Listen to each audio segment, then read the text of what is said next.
क्या कबीर जी की पत्नी भी थी? कबीर जी ने अपने विषय में कबीर सागर के अध्याय अगम निगम बोध के पृष्ठ 41 में कहा है, परमेश्वर ने स्वयं बताया है, अवधू अवगत से चल आया, कोई मेरा भेद मरहम ना पाया, ना मेरा जन्म ना गर्भ बसेरा, बालक हो दिखलाया, काशी नगर जल कमल पडेरा, तहां जुलाए न पाया, मात पिता मेरे कुछ नाही, ना मेरे घर दासी, जुल्हे का सुत आन कहाया, जगत करे मेरी आसी, 5 तत्व का धड़ नहीं मेरे, मैं जानू ज्ञान अपारा, सतस्वरूपी नाम साहिब का ओहे नाम हमारा, अदर दीप गगन गुफा में ता निज वस्तु सारा, तेरा ज्योत स्वरूपी अलख निरंजन धरता ध्यान हमारा, हाड चाम लहू ना मेरे, कोई जाने सतनाम उपासी, तारण तरण अभय पद दाता, मैं हूं कबीर अविनाशी। अब के बताया, भगवान ने स्वयं आकर कहा कि अब धू गोरखनाथ से बात हुई थी परमात्मा की, और उसको सिद्धि में भी फेल कर दिया था, उसकी सिद्धि निष्क्रिय कर दी थी, ज्ञान से परिचित कराया, तब समझ गए वो। तब उन्होंने पूछा, आप कौन हो, कहां से आए हो? तो स्वयं बताया कि अवधू अब अवगत से चल आए, अविगत जिस स्थान को कोई नहीं जानता परमात्मा कबीर जी के अतिरिक्त, उस सचखंड सतलोक से, और मेरा भेद मर्म नहीं पाया, ना मेरा जन्म ना गर्भ बसेरा, मैं बालक बने दिखलाया, बालक बनकर प्रकट हो गया, और काशी नगर जल कमल पर डेरा, तहां जुलाहे न पाया, मात पिता मेरे कुछ नहीं, मेरे माँ बाप नहीं है, मेरा जन्म नहीं हुआ, और ना मैंने कोई स्त्री ग्रहण करी, मेरे घर दासी यानी पत्नी नहीं है, जुल्हे का सुत आने कहाया, जगत करे मेरी हंसी, मजाक बना रहे मेरा दानक दानक कह के।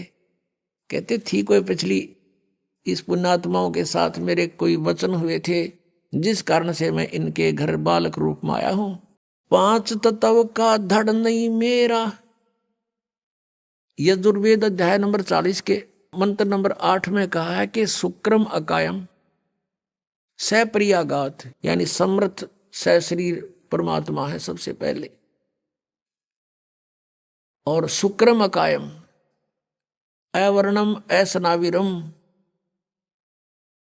अपाप विदम कबीर मनीषी स्वयंभू परिभू। ओए होए, अब यहाँ ये अज्ञानियों ने एक अकायम शब्द से परमात्मा को निराकार सिद्ध करने की चेष्टा की, लेकिन ये शुक्रम अकायम असनाविरम क्यों लिखे, और फिर स्वयंभू कहा, निराकार है तो स्वयंभू की आवश्यकता थी लिखने की, और अकायम था, अकायम शब्द लिख देते, शुक्रम अकायम असनाविरम अवर्णम।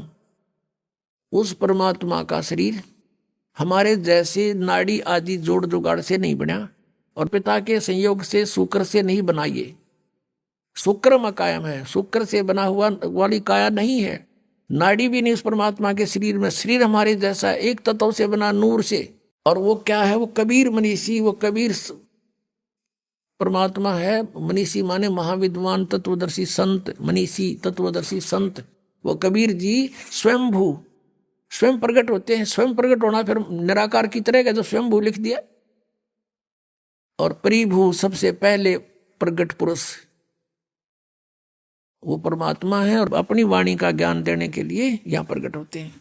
तो यहाँ क्या बताते हैं, अदर द्वीप गगन गुफा में ता निज वस्तु सारा, गोरखनाथ से कह रहे हैं भगवान, तेरा ज्योत स्वरूपी अलख निरंजन धरता ध्यान हमारा। क्योंकि ये आपने देखा नाथ पंथाले का आलोक निरंजन, हमारे गांव में था नाथों का डेरा है अभी भी, वो बाबा आया करता है का अर्थ आलोक निरंजन। अब हमने के बेरा था काल ले आंडा है, ये पता चलिया आंधे काल का नाम ले अलख निरंजन आटा गालियो माई। तो ये इस अलख निरंजन ने सुप्रीम पावर मान रहे हैं। परमात्मा कहते हैं तेरा ज्योत स्वरूपी अलख निरंजन धरता ध्यान हमारा, हाड चाम लहू ना मेरे, मेरा शरीर हाड चाम से नहीं है, और कोई जाने सतनाम उपासी, यानी मेरे से परिचित व्यक्ति ही उस सतनाम का जाप करने वाला मुझे पहचान सकता है। और तारण तरण अभय पद दाता मैं हूँ कबीर अविनाशी। जिससे यह पता चलता है कि कबीर जी का विवाह नहीं हुआ था और ना ही उनकी कोई पत्नी थी। जिस लोई को लोग कबीर जी पत्नी बताते हैं, उसके माता पिता की भी तो उनको जानकारी होनी थी, जबकि वह जानकारी उनको नहीं है। जिससे पता चलता है कि उस समय के चतुर प्राणी जो कबीर जी से ईर्ष्या करते थे, उन्होंने यह भ्रांति फैला रखी है कि कबीर जी की पत्नी थी।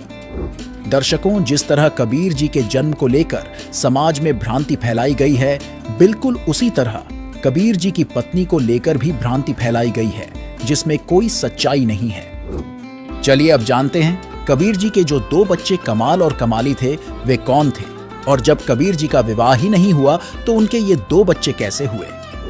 दर्शकों, जब दिल्ली के बादशाह सिकंदर लोदी का जलन का असाध्य रोग किसी भी धर्मगुरु, वैद्य, हकीम आदि की बताई विधि से समाप्त नहीं हुआ, लेकिन वह रोग कबीर जी के आशीर्वाद मात्र से ठीक हो गया था।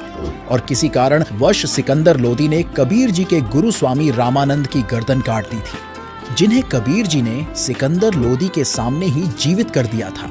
और इन चमत्कारों को देख और कबीर जी के ज्ञान को सुन सिकंदर लोदी ने कबीर जी को गुरु बना लिया और उसने कबीर जी से दिल्ली चलने के लिए प्रार्थना की, तो कबीर साहिब जी प्रार्थना स्वीकार की और काशी से दिल्ली को चल दिए। इससे सिकंदर लोदी का धार्मिक पीर शेख तकी कबीर जी से ईर्ष्या करने लगा और सिकंदर लोदी से कहने लगा कि मैं दिल्ली जाकर जनता को बता दूंगा कि राजा काफिर हो गया है, यह हिंदू को गुरु बना लिया। इसके आगे सुनिए संत रामपाल जी महाराज जी का आध्यात्मिक सत्संग। जो धार्मिक उसका गुरु था मुसलमान शेख तकी, वो कबीर जी से ईर्षा करने लग गया, तेरी रोजी रोटी जावेगी। राजा का ज्यादा इसमें प्रेम बढ़ गया। वजीर और फकीर आपस में ईर्षा करे बिना रहा ना करे, तो बहुत ज्यादा ईर्षा करने लग गया। उसने सोची कबीर जी को नीचा दिखाऊं, अब किसी तरह कबीर जी को राजा की दृष्टि से गिरा दूं इसको। ऐसे अवसर की खोज करने लगा। एक दिन राजा सिकंदर लोदी कबीर परमेश्वर जी को साथ लेकर काशी से लौट रहे थे, बनारस से दिल्ली आ रहे थे। शेख तकी भी साथ था। एक दरिया पर पड़ाव डाला रात्रि बिताने के लिए। तो उधर से शेख तकी ने अपना बेरुखी दिखाई राजा के प्रति। राजा ने कारण पूछा तो उसने बताया कि तूने तो अब मुसलमान के छोड़कर हिंदू गुरु बना लिया, सारे मुसलमानों को कह दूंगा राजा मुसलमान नहीं है, अब हिंदू हो गया है, ये काफिर हो गया है। राजा को पता था कि इसने एक बार मुसलमानों को कह दिया सब मेरे से विमुख हो जाएंगे, मेरा राज्य जाएगा, सब इसकी मुट्ठी में है। तभी सिकंदर लोदी शेख तकी को इसलिए साथ रखता था कि कम से कम इसका मुंह चुप रहे, ये ठीक रहा रहे और सब समाज मेरे साथ रहे मुसलमान। राजा को बड़ी चिंता हुई। परमेश्वर साथ थे अलग टेंट में। राजा से पूछा कि क्या कारण है, टेंशन किस बात की। सिकंदर लोदी ने सब कारण बता दिया। सिकंदर लोदी ने कहा कि इस प्रकार ईर्षा किए हुए है। कबीर जी बोले मैं वापस चला जाता हूं। अग नहीं, आप नहीं जा सकते, कुछ भी हो। फिर सिकंदर लोदी ने फिर कारण पूछा कि आप कैसे प्रसन्न होगे शेख तकी, कि मैं तब प्रसन्न होऊंगा जब तू जिसको भगवान कहता है, अल्लाह कहता है कबीर को, मेरे सामने कोई मुर्दा जीवित कर दे। क्योंकि सिकंदर लोदी ने स्वामी रामानंद जी जो कबीर परमेश्वर जी के गुरुजी थे, उन्होंने कोई ऐसा अपशब्द कह दिया था मुसलमानों के बारे में सिकंदर लोदी को रामानंद जी ने। तो सिकंदर लोदी ने रामानंद जी की गर्दन काट दी थी। और वैसे लोगों की दृष्टि में, संसार की दृष्टि में तो कबीर जी के गुरुजी थे रामानंद, लेकिन रामानंद मानते थे कबीर जी को गुरुजी अपने हृदय से, लेकिन एक मर्यादा बनाए रखने के लिए वो गुरुजी बने हुए थे। तो सिकंदर लोदी ने जब गर्दन काट दी तो कबीर परमेश्वर जी ने तुरंत जीवित कर दिया था वही सिकंदर लोदी के सामने। एक तो वो देखा अपनी आंखों के सामने भगवान की लीला, और फिर अपना जलन का रोग उसका ठीक हो गया। इस कारण से वो इतना प्रभावित हो गया था, और शेख तकी को भी उसने आकर ये बताया था, हे पीर जी, ये तो अल्लाह का रूप आए हुए हैं, मेरा दर्द ठीक हो गया, सारा रोग नाश हो गया। और ऐसे ऐसे इस रामानंद जी स्वामी ने हमारे मुसलमान धर्म के बारे में कुछ गलत बोला था, और मैंने इसकी गर्दन काट दी, और वो मेरे सामने जीवित कर दी। ये तो अल्लाह का स्वरूप है, ये तो खुद मालिक आए हैं। इस चीज तो चढ़ गया, इतना ईर्षा करने लग गया। तो उस दिन कहता है कि मैं जब जानू मेरे सामने कोई मुर्दा जिंदा करे ये कबीर, नहीं तो मैं सब मुसलमानों को कह दूंगा कि राजा काफिर हो गया। तब सिकंदर लोधी ने कारण बताया कि शेख तकी ये कहता है गुरुदेव कि मेरे सामने कबीर जी कोई मुर्दा जिंदा करे, और नहीं तो सचमुच ये आग लगा देगा। मुझे ये चिंता का विषय बन गया। तब कबीर जी ने कहा कि कह दो इसको कोई मुर्दा ले आओगा, ला देखते हैं, बड़ी बात है। अब शेख तकी से कहा सिकंदर ने कि वो कह रहे हैं कि लाओ कोई मुर्दा उठा के। कहने लगे मैं कहाँ से लाऊं, ऐसे कोई मुर्दा होगा जब देखेंगे। कहते हैं ओए कि परमात्मा से अपने भगत का दुख इतना भी नहीं देखा जाता, एक सेकंड भी। कुछ ही मिनटों के बाद क्या देखते हैं कि एक लड़का मरा हुआ, मृत्यु के पश्चात जल प्रवाह कर दिया गया था, अंतिम संस्कार। कुछ कबीले ऐसे हैं वो सवाह नहीं करते, ना जमीन में गाड़ते, वो जल प्रवाह कर देते हैं। वो लड़का अपना समय पूरा करके जल प्रवाह कर दिया था, मृत्यु हो गई थी, वो बहता हुआ आ रहा था। तब सब किसी ने बता दिया कि वो आ गया मुर्दा, वो आ गया मुर्दा। उसी समय सब इकट्ठे हो गए। तो परमात्मा ने कहा कबीर जी ने कि शेख तकी अब तू ट्राई कर ले, कदे बाद में नंबर बनावे। तो भी नंबर कहता मैं भी कबीर क्या ज्यादा जानता है। तो शेख तकी लगा ठू ठा करने। उसने सोचा मैं कर दूं तो मेरा नंबर बन गया। वो दूर चला गया मुर्दा, जल में बहता हुआ दरिया में काफी दूर चला गया, कम से कम 500-600 फुट आगे को, 3-4 एकड़। तब सिकंदर को कहता शेख तकी कि ये न्यू चाव था कबीर कि किसी प्रकार ये मुर्दा आगे को चला जाए, इसलिए मुझे लगा दिया इसमें। ये कोई मुर्दा जीवित हो सकता है कभी? वो तो कयामत आवेगी जब होंगे। कबीर जी खड़े हुए और मुर्दा जैसे आगे बहकर चला गया था, वो शव बहुत दूर चला गया था, वहां से ऐसे हाथ किया, वो मुर्दा वो शव वापस चल पड़ा अब स्ट्रीम में। जैसे जिधर से पानी बहकर जा रहा था वापस आ गया वो परमात्मा के पास। और परमात्मा ने कहा ये आत्मा कबीर हुक्म से इस मुर्दे में प्रवेश कर, जहां भी है वापस आ जा और बाहर आ जा तू 1 सेकंड में। उसी समय लड़का जीवित हुआ और कबीर जी के चरणों में आकर प्रणाम किया। बोलो सतगुरुदेव की जय।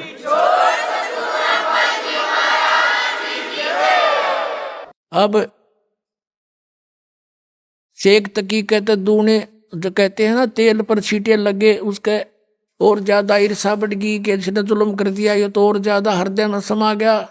अब उस लड़के के बारे में कहा उपस्थित लोगों ने कि कमाल कर दिया, कमाल कर दिया, लड़के का नाम कमाल रख दिया। अब वहां से दिल्ली आ गए। अब शेख तकी ने सभी मुसलमानों को इकट्ठा किया कि भी राजा तो धर्म प्रवर्तित करने वाला है, ऐसे ऐसे काफिर को हिंदू को साथ रखता है, और कुछ करो भैया। ये मुसलमान कहने लगे बोलो पीर जी तुम जो कहोगे हम वही करेंगे, कि चलो राजा के पास। राजा के पास पहुंचे, हजारों की संख्या में लेकर सटराई कर दी उसने, तो प्रदर्शन कर दिया। राजा ने कारण पूछा, शेख तकी ने कहा कि जो तेरा तू जिसको तू लेकर आया है कबीर को, वो लड़का तो सदमे में था और वो ऐसे ही जीवित होना ही था, वो तो ताजा मरा हुआ था। मैं जब जानू मेरी लड़की, अब वो लड़की जो थी राबिया, वो तीसरा जन्म शेख तकी के घर पर जन्म था और वो 12 वर्ष की होकर मृत्यु को प्राप्त हो गई थी। उसका खत्म हो गया था वो जीवन मनुष्य का, आगे मनुष्य जीवन शेष नहीं था। तो शेख तकी ने अपनी मुसलमान रीति से लड़की का अंतोष्टि कर रखी थी, कब्र में दबा रखी थी। तो सिकंदर लोधी से कहा शेख तकी ने कि मैं जब जानू मेरी बेटी ने जीवित कर दे, यू कबीर इज गॉड, मैं मान लूंगा इसको, और नहीं तो हम बगावत करेंगे। अब फिर टेंशन बना दी। परमात्मा अंतर्यामी थे, वो तो सारी फड़क निकालने के लिए तो गए हुए थे। कबीर जी ने पूछा परमेश्वर ने सिकंदर जी से कि क्या हो गया राजन, कुछ मायूस नजर आ रहे हो। राजा ने सारी अपनी समस्या बताई। अब कहते हैं अपने भगत का दुख भगवान देख नहीं सकता।